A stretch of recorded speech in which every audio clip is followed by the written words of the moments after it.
Boris Johnson last night warned Russia that Britain is ready to retaliate against its cyber attacks with our own crippling online assaults. The senior cabinet minister will demand the Kremlin halts its online campaign to sow chaos across the West's democracies. Boris Johnson threatened the Kremlin that Britain will retaliate to any future cyber attacks. As the first British Foreign Secretary in 5 years to visit Moscow, he will hold tense talks with his bruiser Russian opposite number Sergei Lavrov. It emerged this week that Britain is now able to cripple hostile states with cutting-edge new cyber weapons. Asked by The Sun last night whether the UK is ready to hit back to punish Russia, Boris said, "You can take it that in the last 18 months or so, we have certainly taken on that argument. The UK is certainly prepared to respond should we so desire. But I don't want to get into what we are doing at the moment." Boris Johnson claims his trip to Russia is business as usual despite tensions over cyber attacks, sending a clear message to the Kremlin. The Foreign Secretary added, "I can assure you that the UK is a world leader in this field. We do not conduct malign or disruptive cyber activity, but the logic of deterrence is clearly something we now appreciate in the cyber field." The government let it be known that spy agency GCHQ has developed high-end offensive tools to counter and retaliate against election hacking and cyber assaults that cripple computer networks.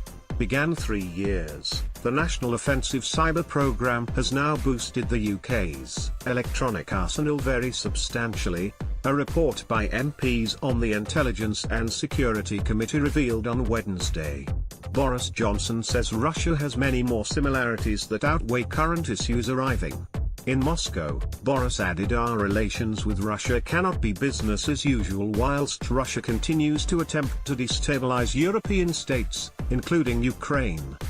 A senior Foreign Office source added, "It is very important Russia understands the nature of our concern.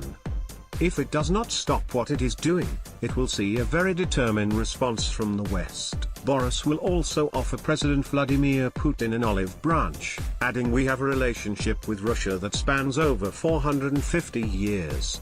Our similarities and historical links far outweigh our current political disagreements."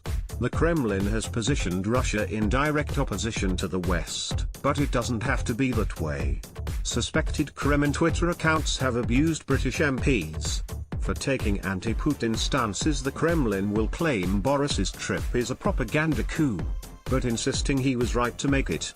The Foreign Secretary added, "The UK and Russia are permanent members of the UN Security Council, and it's right that we continue to talk to each other. With world peace again at risk, Boris's Moscow trip is his most important mission yet as Foreign Secretary.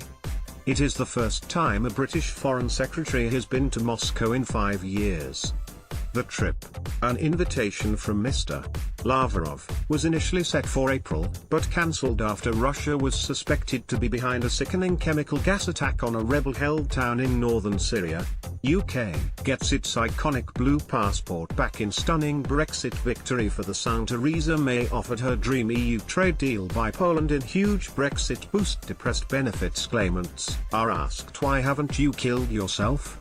PM demands Met investigate sexcapes who leaked Damian Green porn scandal. Disgraced Damian Green said Brits should be free to view violent porn. Theresa May previously slammed Russia for using fake news to undermine the West. Recent Russian cyber attacks include on the US's Central Command HQ, a French TV station, and on British MPs just before the June general election.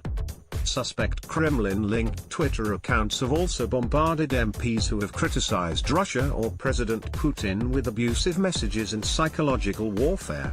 Boris Johnson drinks Fukushima peach juice to prove it is safe after nuclear accident.